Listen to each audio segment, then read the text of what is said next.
Selamat pagi dokter, perkenalkan nama saya Luhulandari, dokter muda anestesi periode 15 Juni sampai 28 Juni 2020. Di sini saya akan menjelaskan mengenai perioperatif medicine. Jadi, perioperatif medicine itu adalah perawatan pasien mulai dari saat persiapan operasi sampai dengan pulih sepenuhnya, di luar tindakan operasi dan prosedur operasi yang dijalankan. Jadi, manajemen anestesi itu ada 3, yaitu preoperatif, yaitu perawatan sebelum melakukan tindakan operasi. Yang kedua ada intraoperatif, yaitu perawatan saat berlangsungnya operasi, dan postoperatif adalah perawatan setelah operasi. Jadi di sini saya akan menjelaskan mengenai intraoperatif. Jadi intraoperatif itu adalah durasi saat operasi. Jadi saat operasi itu berlangsung, pasien masuk ke kamar operasi, lalu kita pasang monitor dan kita cek rekam medisnya. Jadi kita juga cek pasiennya apakah sudah menandatangani inform consent atau belum. Jika belum menandatangani, maka kita harus cari tanda tangannya terlebih dahulu. Jadi ini manajemen intraoperatif, yaitu rekam medis anestesi intraoperatif. Jadi manfaatnya tuh adalah monitor intraoperatif, monitor selama operasi itu berlangsung, lalu dijadikan catatan medis untuk pembedahan atau anestesi selanjutnya, dan untuk mediko legal. Jadi ini adalah catatan anestesi di ruangan penerimaan. Kemudian ini adalah catatan intraoperasi. Jadi di catatan intraoperasi ini bisa dilihat di sebelah kiri atas, di situ dicatat apakah ada dipasang infus, lalu ukurannya berapa, posisi pasien seperti apa saat operasi, apakah terlentang, litotomi, apakah duduk, lalu penilaian pra-induksi. Jadi sebelum diberikan obat tidur, dicek suhunya, nadi, tensi, respirasi, saturasi, dan EKG. Jadi induksinya diberikan secara intravena atau inhalasi, dipasang EKG atau tidak. Lalu intravena, obatnya disuntikan. Jadi kalau induksinya secara intravena itu, obatnya disuntikan lewat cairan infus. Jika inhalasi, diberikan masker sungkup muka, lalu diberikan gas anestesi yang dialirkan dari mesin anestesi, lalu pasien akan menghirup gas anestesi tersebut dan akan tertidur. Jadi jika pasien diintubasi, intubasinya caranya bagaimana, dengan oral, nasal kanal, nasal kiri, dan menggunakan fiber optik atau tidak. Kemudian ventilasi nafasnya apakah spontan, dikontrol, dan seperti apa. Kalau menggunakan teknik regional, spinal anestesi juga dicatat tipenya apa, epidural atau peripheral nerve block. Kemudian apakah dikombinasikan antara regional dan general anestesi juga harus dicatat. Jadi untuk di sebelah kanan ada form dari obat-obatan. Belakangan ada form dari obat-obatan, tulis jam berapa disuntikkan dan berapa dosisnya, dan dicatat berapa dosisnya. Kemudian di bawahnya ada vital sign. Kemudian di bawah vital sign ada pemantauan, yaitu catatan dari monitoring, diisi saturasi oksigennya, PeCO2, PIP-nya, EKG, volume cairan infus, darah, urin, dan perdarahannya seberapa. Kemudian ada bagian keterangan berisi jam berapa diinduksi, pasien siap diinsisi, insisinya jam berapa, operasi selesai jam berapa, ekstubasi, dan pasien keluar kamar operasi jam berapa. Kemudian misalnya operasi seksual ibu hamil, maka ditulis bayi laki-laki atau perempuan lahir jam berapa, dalam keadaan sehat atau bagaimana dengan Apgar score-nya berapa. Jadi ini adalah catatan anestesi di ruang pemulihan. Catatan anestesi di ruang pemulihan, isinya itu jam berapa masuk ruangan pemulihan, bagaimana kondisi saat masuk ruang pemulihan, dan jam berapa keluar ruang pemulihan. Lalu bagaimana kondisi pasien saat keluar ruang pemulihan.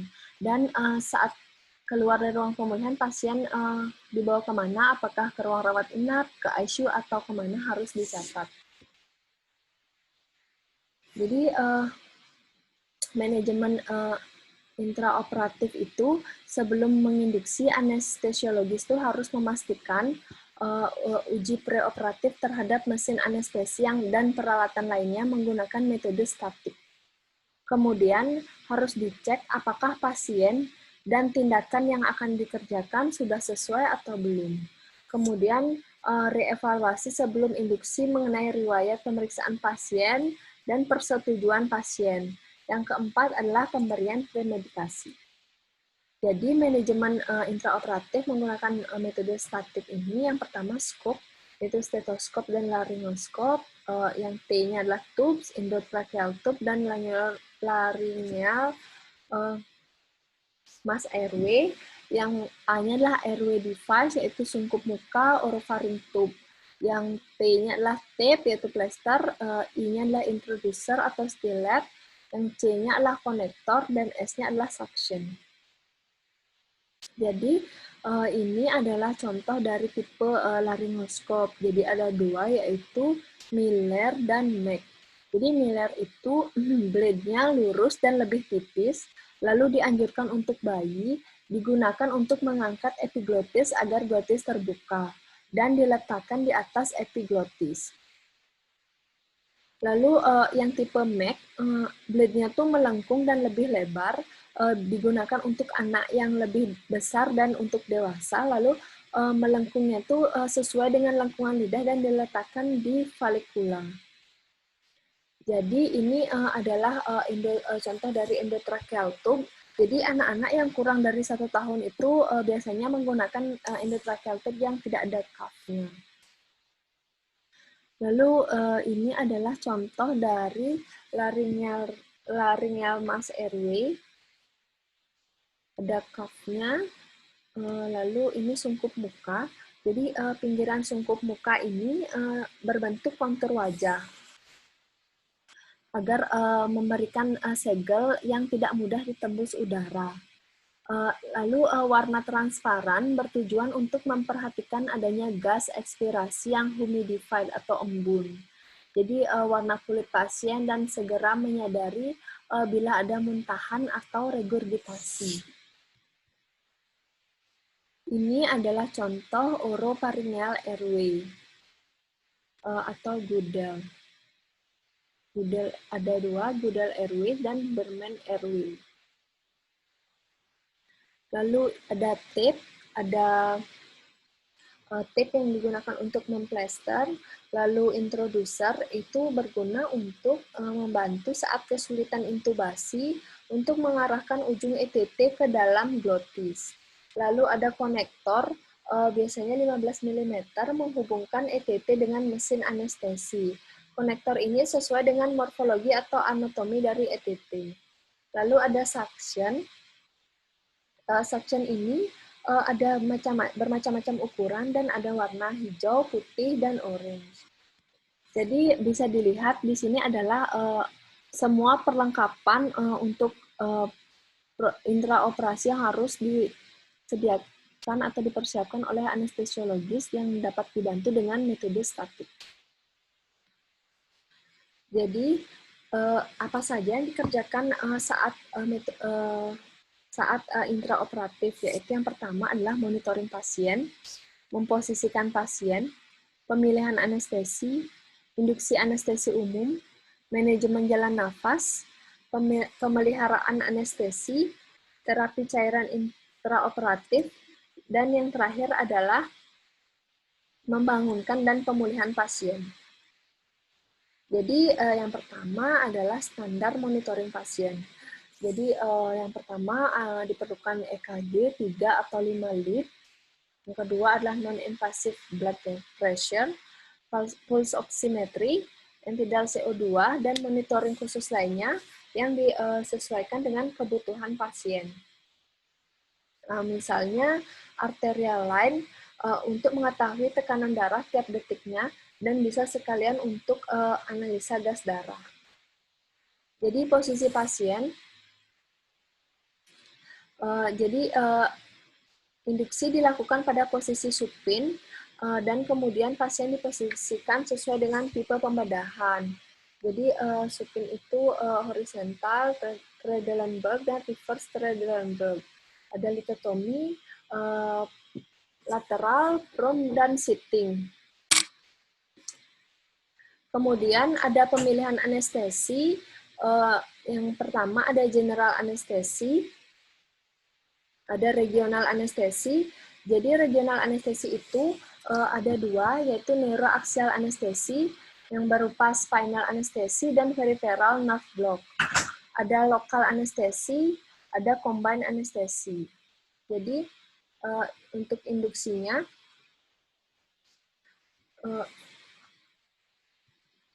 untuk combined anestesi. Jadi contoh combined anestesi itu pada operasi CA mama, jika pasien sudah memiliki imunitas yang tidak bagus, kalau dioperasi keseimbangan imunnya bisa tambah buruk lagi. Jadi teknik anestesi akan dikombinasikan yaitu regional anestesi dan general anestesi. Regional anestesi yang digunakan adalah paravertebral block, epidural torakal, jadi dipasang alat di tulang belakang untuk memberikan obat anestesi. Lalu selesai dipasang epidural, jadi pasien itu akan ditidurkan, jadi di bius umum. Jadi kenapa pasien ditidurkan atau di bius umum? Untuk mengurangi kecemasan pasien karena lokasi operasinya di atas. Lalu obat regional anestesi juga dapat menurunkan respon neuroendokrin, dapat menurunkan respon simpatis, dan selain itu juga dapat menurunkan metastasi sel kanker dibandingkan hanya diberi anestesi umum saja. Lalu ada induksi. Yang pertama, intravena. Jadi intravena ini tidurnya lebih smooth karena kita memberikan obatnya lewat infus. Jadi tidurnya pelan-pelan. Kemudian ada inhalasi. Ada intramuskular, biasanya untuk anak-anak yang tidak kooperatif, teknik menggunakan ketamin. Jadi teknik menggunakan ketamin ini kita memberikan ketamin 2 mg per kilogram berat badan, lalu disuntikan intramuskular di deltoid. Kemudian untuk rektal, still induction, untuk anak yang tidak kooperatif dengan berat badan kurang dari 20 kg, dengan thiopental atau metohexital. Jadi induksi intravena itu smooth induction, diindikasikan pada pelayanan rutin dengan agen intravena dan pelumpuh otot non-depolarisasi. Rapid sequence induction diindikasikan pada pasien perut penuh. Jadi modified RSIL diindikasikan pada pasien perut penuh, namun memerlukan penekanan pada respon simpatis, misalnya pada pasien hipertensi. Lalu obat yang sama dengan yang digunakan pada pasien RSI dengan penambahan opioid. Jadi ini adalah teknik induksi intravena, yaitu pemasangan kateter intravena, large bore bila diperkirakan akan terjadi banyak perdarahan. Jadi lokasinya di tangan atau di kaki, bisa menggunakan krim EMLA, anestesi lokal, pada anak yang takut disuntik. Pasang monitor, preoksigenasi dengan O2 100% selama 5 menit, injeksi pelan dari obat induksi, dan perhatikan kondisi pasien jika menjadi tidak sadar atau apni.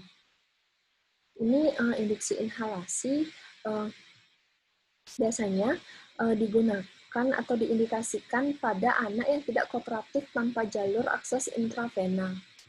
Obstruksi saluran nafas atas misalnya epiglotis, dan tidak ada vena yang dapat diakses.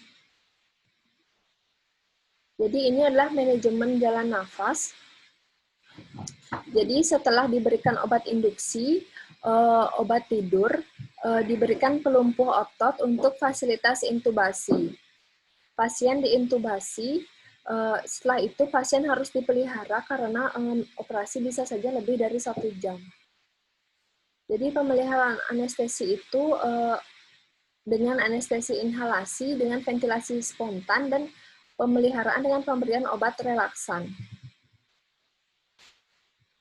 Karena obat propofol yang diberikan induksi intravena atau inhalasi hanya bekerja maksimal 1 jam, setelah 1 jam akan diberikan obat pemeliharaan dengan anestesi inhalasi. Kita masukkan ETT dan memberikan obat pelumpuh otot atau relaksan, dan kita lanjutkan saat pemeliharaan. Jadi ini adalah proses membangunkan dan pemulihan pasien. Setelah menghentikan obat anestesi dan ekstubasi trakea, dilakukan pemberian oksigen 100% dengan sungkup muka.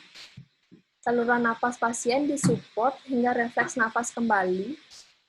Periksa kekuatan otot dan koordinasi pasien, misalnya perintahkan pasien untuk genggam tangan, julurkan lidah, dan mengangkat kepala. Pasien diposisikan ke posisi recovery untuk mencegah aspirasi. Baik, sekian presentasi mengenai intraoperatif. Terima kasih.